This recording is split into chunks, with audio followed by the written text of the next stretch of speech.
नमस्कार दोस्तों, स्वागत है आपका हमारे YouTube channel UPSC PCS with Sonam में। आज की वीडियो में हम unlimited MCQ prep crack all competitive exam series में आप सभी का स्वागत है। आज हम विभिन्न विषयों के 50 एमसीक्यू के महत्वपूर्ण प्रश्नों का अध्ययन करेंगे तो आगामी BPSC AEDO, BPSC TRE, Bihar SI, Bihar SSC CGL, Bihar SSC LDC, UDC दोनों का एग्जाम होने वाला है। इसके साथ ही यूपीएसआई, यूपीएससी, रेलवे या किसी भी कॉम्पिटिटिव एग्जाम के लिए ये क्लासेस बहुत ही महत्वपूर्ण है। यह सेशन आपकी तैयारी को मजबूत करने के लिए डिजाइन किया गया है। तो पेन और पेपर निकालकर चलिए शुरू करते हैं आज का हमारा ये सेशन। और हाँ, आपको जो जो प्रश्न आते हैं उनका सही जवाब कृपया कर कमेंट बॉक्स में कमेंट करना ना भूले।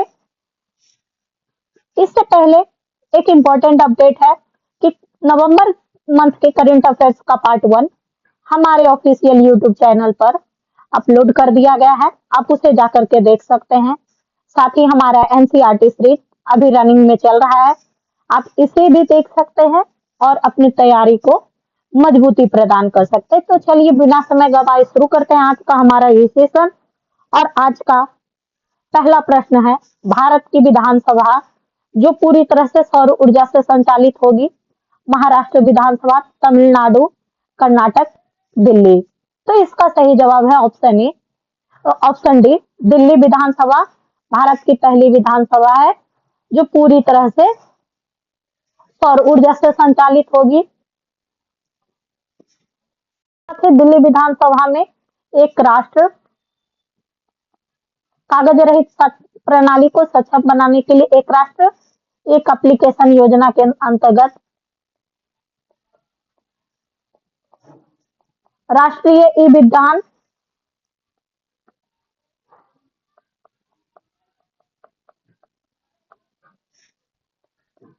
विधान एप्लीकेशन शुरू किया है।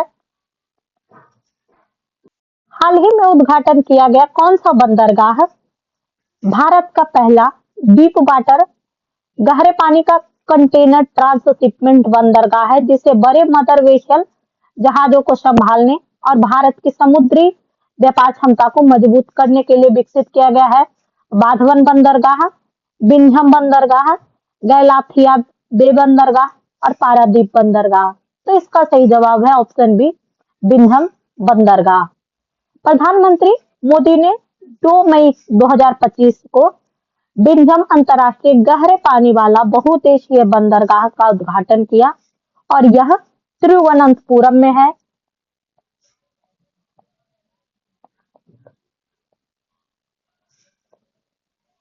तिरुवनंतपुरम में है और यह केरल सरकार और अदानी ग्रुप समूह द्वारा पीपीपी यानी सार्वजनिक निजी भागीदारी पब्लिक प्राइवेट पार्टनरशिप के तहत निर्माण किया गया है। इसके साथ ही बाधवन बंदरगाह यह महाराष्ट्र में है और भारत का 13वां प्रमुख बंदरगाह है। नेक्स्ट क्वेश्चन है, 2021 में तालिबान के अधिग्रहण के बाद अफगानिस्तान सरकार को औपचारिक रूप से मान्यता देने वाला पहला देश कौन सा है? चीन, पाकिस्तान, रूस या संयुक्त राज्य अमेरिका। तो इसका सही जवाब है 3 जुलाई 2025 को रूस तालिबान सरकार को अफगानिस्तान के वैध प्राधिकारी के रूप में औपचारिक रूप से मान्यता देने वाला पहला देश बन गया है और रूस ने अफगानिस्तान के नए राजदूत गुल हसन के परिचय पत्र को स्वीकार कर लिया है। नेक्स्ट क्वेश्चन है, जून 2025 में प्रधानमंत्री मोदी ने 91वें G7 शिखर सम्मेलन में भाग लिया जो आयोजित किया गया था ओटावा, वैंकूवर, टोरंटो या कनास्किस। तो इसका सही जवाब है ऑप्शन डी, कनास्किस में G20 शिखर सम्मेलन अल्बर्ट में आयोजित किया गया था, अल्बर्टा में। प्रधानमंत्री नरेंद्र मोदी ने इसमें भाग लिया और यह कनास्टिस का दूसरा G7 सम्मेलन था और कनाडा द्वारा आयोजित 7वां शिखर सम्मेलन था। प्रधानमंत्री मोदी ने बदलती दुनिया में ऊर्जा सुरक्षा, विविधीकरण, प्रौद्योगिकी और बुनियादी ढांचे सुनिश्चित करने हेतु पहुंच और सामर्थ्य विषय पर आउटरीच सत्र को संबोधित किया। नेक्स्ट क्वेश्चन है, प्रधानमंत्री मोदी ने अपनी विदेश यात्राओं के दौरान सर्वोच्च नागरिक सम्मान the order of most ancient बेल्बिचिया मिराबिलिस से सम्मानित किया गया। उन्हें यह पुरस्कार किस देश ने प्रदान किया? तो इसका नामीबिया, घाना, अर्जेंटीना या ब्राजील। तो इसका सही जवाब है नामीबिया द्वारा यह पुरस्कार दिया गया है। वहीं घाना में इन्हें order of the star of Ghana, Argentina द्वारा दिया गया यह पुरस्कार उनका 27वां अंतर्राष्ट्रीय सम्मान है और वहीं यह पुरस्कार पाने वाले वे फर्स्ट भारतीय हैं। नेक्स्ट क्वेश्चन है, ओजोन परत की मोटाई को मापा जाता है डेसिबल में, डॉप्सन इकाई में, पीपीबी में, पीपीएम में। तो इसका सही जवाब है ऑप्शन बी, डॉप्सन इकाई। डेसिबल में ध्वनि मापी जाती है, वहीं पीपीएम में प्रदूषण मापा जाता है। मान्यता ओजोन परत की मोटाई 300 डीयू है, यानी डॉप्सन इकाई है। नेक्स्ट क्वेश्चन है, निम्नलिखित में से कौन से तत्व प्रोटीन में विद्यमान होते हैं? नीचे दिए गए कूटों में से सही उत्तर का चयन करना है। Carbon, hydrogen, oxygen, nitrogen. तो इसका इनमें से ऑप्शन डी, प्रोटीन शब्द का सर्वप्रथम प्रयोग जे बार्जलियस ने किया था। प्रोटीन में कार्बन, हाइड्रोजन, ऑक्सीजन, नाइट्रोजन पाया जाता है और वहीं कुछ प्रोटीन में सल्फर भी मौजूद होता है, लेकिन सभी प्रोटीन में सल्फर नहीं पाया जाता है। इसलिए और इसको याद रखने का एक आप ये भी ट्रिक कर सकते हैं कि सी से कार्बन, H से हाइड्रोजन, O से ऑक्सीजन, N से नाइट्रोजन। तो CH मीथेन ऑन भी इसका एक शॉर्ट ट्रिक से आप याद कर सकते हैं। नेक्स्ट क्वेश्चन है, गांधी जी के विख्यात वक्तव्य राजद्रोह मेरा धर्म हो गया है कब दिया गया था? चंपारण सत्याग्रह के समय, दांडी में नमक कानून का सार्वजनिक रूप से उल्लंघन के समय, लंदन में द्वितीय गोलमेज सम्मेलन में शामिल होने के समय या भारत छोड़ो आंदोलन के समय। तो इसका सही जवाब है ऑप्शन बी, दांडी मार्च के समय। गांधी जी ने ये वक्तव्य 6 अप्रैल 1930 को दिया था। 6 अप्रैल को महात्मा गांधी ने दांडी में समुद्र के पानी से नमक बनाकर ब्रिटिश सरकार के नमक कानून का उल्लंघन किया था और इसी अवसर पर उन्होंने यह भी कहा था। यह वक्तव्य गांधी जी के अहिंसा और सत्याग्रह के प्रति प्रतिबद्धता को दर्शाता है। नेक्स्ट क्वेश्चन है, निकट दृष्टि से पीड़ित व्यक्ति के लिए निम्नलिखित में से कौन सा कथन सही है? यह व्यक्ति के निकट की वस्तु को स्पष्ट देख सकता है, यह व्यक्ति दूर की वस्तु को स्पष्ट देख सकता है, यह व्यक्ति रंगों में अंतर नहीं कर सकता, यह व्यक्ति ना तो निकट की वस्तु को और ना ही दूर की वस्तुओं को स्पष्ट देख पाता है। तो इसका सही जवाब है व्यक्ति निकट की वस्तुओं को नहीं देख पाता है। यह दृष्टि, इसमें व्यक्ति दूर की वस्तुएं धुंधली दिखाई देती हैं, लेकिन निकट की वस्तुएं स्पष्ट नहीं दिखाई देती है। इसका कारण होता है कि नेत्र अक्ष लंबा हो जाता है और कॉर्निया या लेंस का प्रकाश को अत्यधिक मोड़ देता है, इसलिए दूर की वस्तुएं फोकस नहीं हो पाती और निकट की वस्तुएं फोकस हो जाती है। वहीं इसके उपचार के लिए कॉन्वेक्स कॉनकेव लेंस का सॉरी कॉनकेव लेंस का उपयोग किया जाता है। नेक्स्ट क्वेश्चन है, हाल ही में प्रधानमंत्री मोदी ने किस अभ्यारण्य को भारत का 58वां बाघ अभ्यारण्य के रूप में घोषित किया? Ranthambore tiger reserve, Sariska tiger reserve, Madhav tiger reserve या बांदीपुर टाइगर रिजर्व? तो इसका सही जवाब है टाइगर रिजर्व को 58वां टाइगर रिजर्व घोषित किया। इसका नाम माधवराव सिंधिया के नाम पे रखा गया है और यह रिजर्व रेल मार्ग और राजमार्ग दोनों से जुड़ा हुआ है। यह टाइगर रिजर्व ग्वालियर शिवपुरी क्षेत्र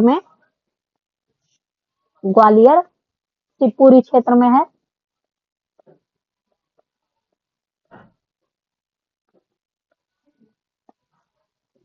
नेक्स्ट क्वेश्चन है, यदि तार की लंबाई को जिसमें धारा प्रवाहित होती आधा कर दिया जाए तो विभवांतर के लिए तार में प्रवाहित धारा दुगनी हो जाएगी या आधी हो जाएगी, अपरिवर्तित रहेगी या शून्य हो जाएगी?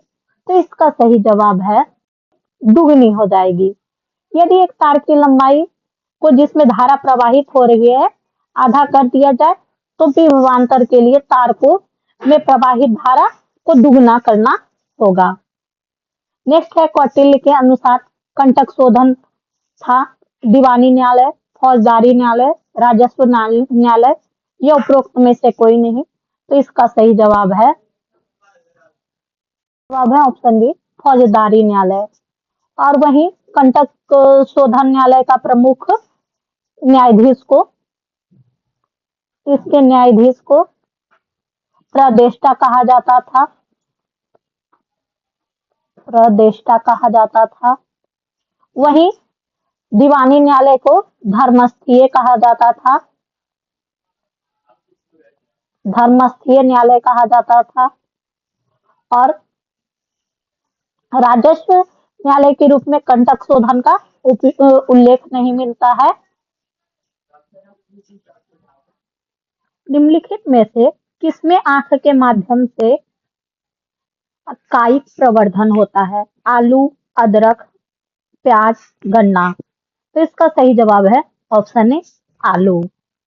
वहीं अदरक में तने के हिस्से से विभाजन होता है, प्याज में पत्तियों या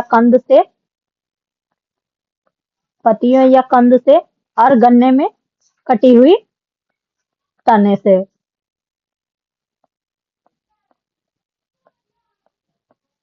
नेक्स्ट क्वेश्चन है, निम्नलिखित में से किस ऑक्साइड का गलनांक उच्चतम होता है? Na2CO, MgO, Fe2O3, CuO? तो इसका सही जवाब है MgO में। नेक्स्ट क्वेश्चन है, लोकतांत्रिक व्यवस्था के तीसरे स्तर को अधिक शक्तिशाली और प्रभावी बनाने के लिए कुछ उपाय नीचे दिए गए हैं।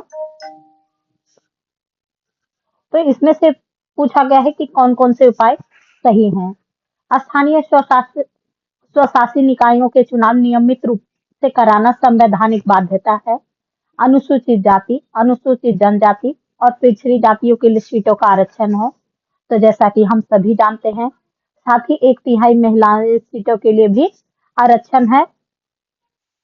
अनेक भी सही है, तो इसका सही जवाब है ऑप्शन डी। वही कथन 4 गलत है। सभी स्थानीय निकायों को अपने खर्च की भरपाई के लिए राजस्व एकत्रित करने का अधिकार नहीं है। नेक्स्ट क्वेश्चन है, भारत के संविधान में अपशिष्ट शक्तियों का सिद्धांत लिया गया है संयुक्त राष्ट्र अमेरिका के संविधान से, कनाडा के संविधान से, आयरलैंड के संविधान से या ब्रिटेन के संविधान से? तो इसका सही जवाब है ऑप्शन बी कनाडा के संविधान से अपशिष्ट शक्तियों का सिद्धांत लिया गया है, जिसमें अपशिष्ट शक्ति केंद्र के पास होता है।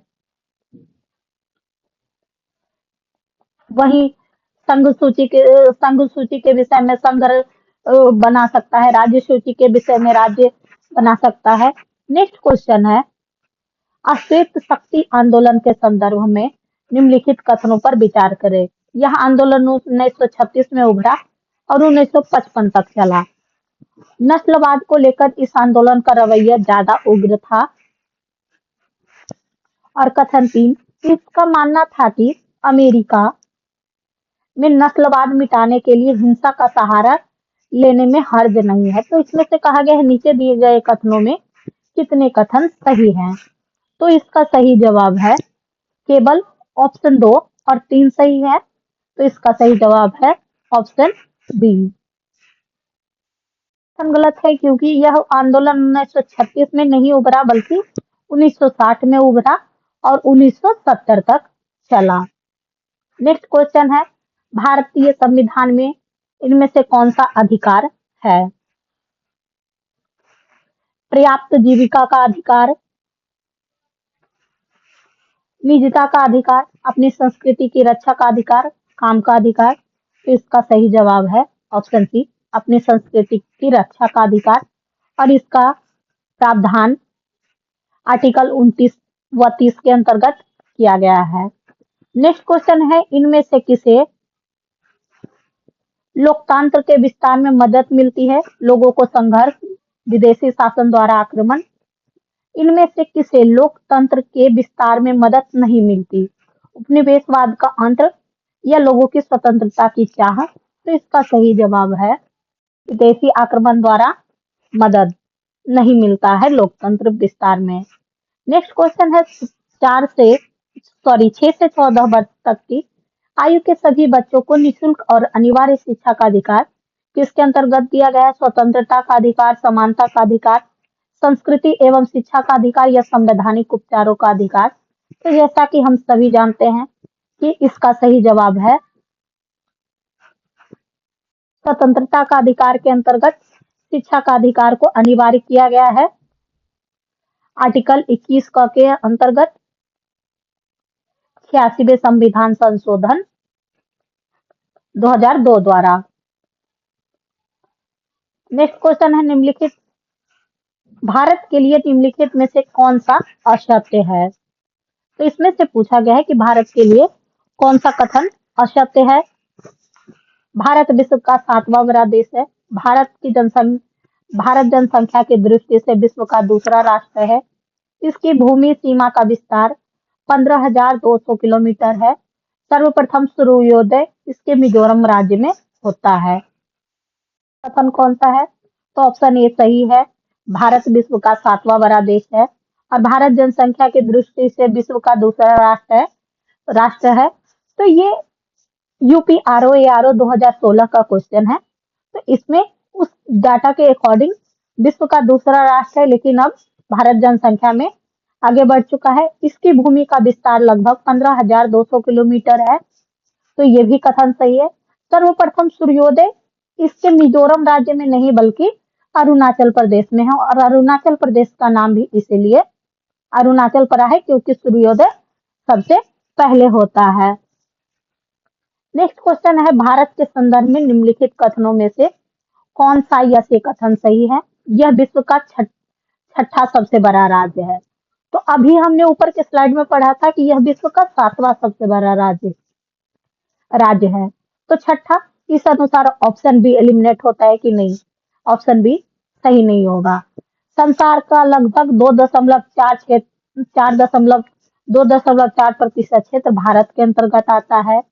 तीसरा कथन है, कर्क रेखा देश के बीच से गुजरती है जो अक्षांशीय विस्तार को 2 बराबर भागों में बांटती है। चौथा कथन है कि भारत पूरी तरह से उष्णकटिबंधीय क्षेत्र में स्थित है। तो इसका सही जवाब है 2 सही है। तो फिर से हम अगर ऑप्शन में देखते हैं तो ऑप्शन डी में कथन 2 का जिक्र नहीं है, तो हमारा 2 ऑप्शन एलिमिनेट हो गया। अब हम 50-50 पे पहुंचते हैं। तो भारत पूरी तरह से उष्णकटिबंधीय क्षेत्र में स्थित है। तो जैसा कि हम सभी जानते हैं कि ये 4 सही है। तो इस हिसाब से हमारा सही जवाब है ऑप्शन ए। निम्नलिखित में से कौन सा कथन भारत के बारे में कंफ्यूजन हो गया था? तो आइए फिर से हम इस क्वेश्चन को देख लेते हैं। तो जैसा कि हम सभी जानते हैं कि भारत विश्व का छठवां नहीं बल्कि सातवां सबसे बड़ा देश है,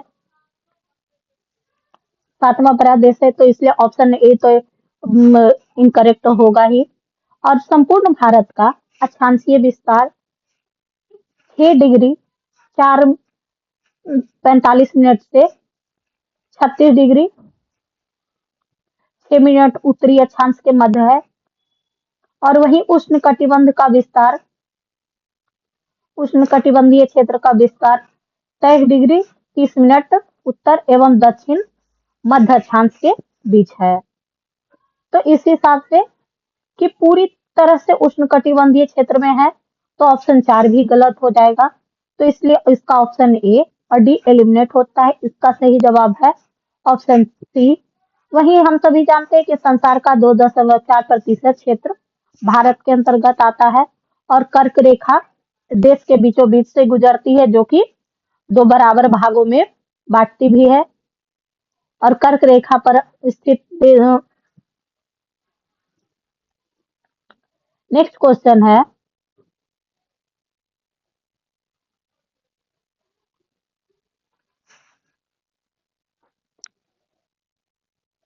उत्तर के चयन हेतु अधोलिखित कूट का प्रयोग करें। तो इसमें से पूछा गया है कि सही सही जवाब कौन सा है। तो समूचा भारत उष्णकटिबंध में स्थित है। तो हमने ऊपर के स्लाइड में देखा था कि नहीं, समूचा भारत उष्णकटिबंध में स्थित नहीं है। इस अनुसार ऑप्शन बी और सी एलिमिनेट होता है। और भारत विश्व का 5वां बड़ा देश है, तो 5वां नहीं बल्कि भारत विश्व का 7वां बड़ा देश है, इसलिए ऑप्शन ए भी एलिमिनेट हो गया। इसका सही जवाब हुआ ऑप्शन डी 2 और 4। नेक्स्ट क्वेश्चन है, क्षेत्रफल की दृष्टि से भारत विश्व के देशों में कौन सा स्थान है, 5वां 8वां 7वां। तो इसका सही जवाब है ऑप्शन सी 7वां। क्षेत्रफल की दृष्टि से भारत विश्व में 7वां बड़ा है। नेक्स्ट है, निम्नलिखित चोरों में से कौन सा सही नहीं है। भारत का कुल क्षेत्रफल 3.28 मिलियन वर्ग किलोमीटर है।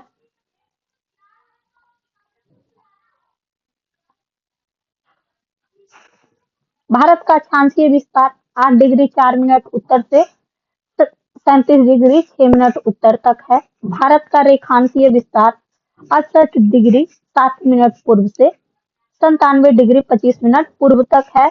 और भारत में राज्यों की संख्या 26 है। तो इसमें से पूछा गया है कि कौन सा जोड़ा सही नहीं है। तो ऑप्शन डी, भारत में राज्यों की संख्या 26 नहीं बल्कि 28 राज्य और 8 यूटी हैं। तो दोस्तों, आज का हमारा ये सेशन यहीं पे समाप्त होता है।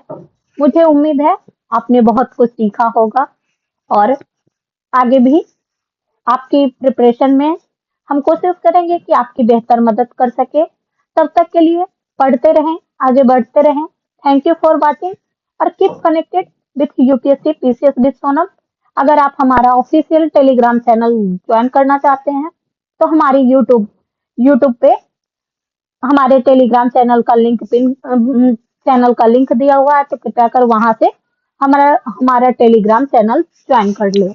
Thank you for watching.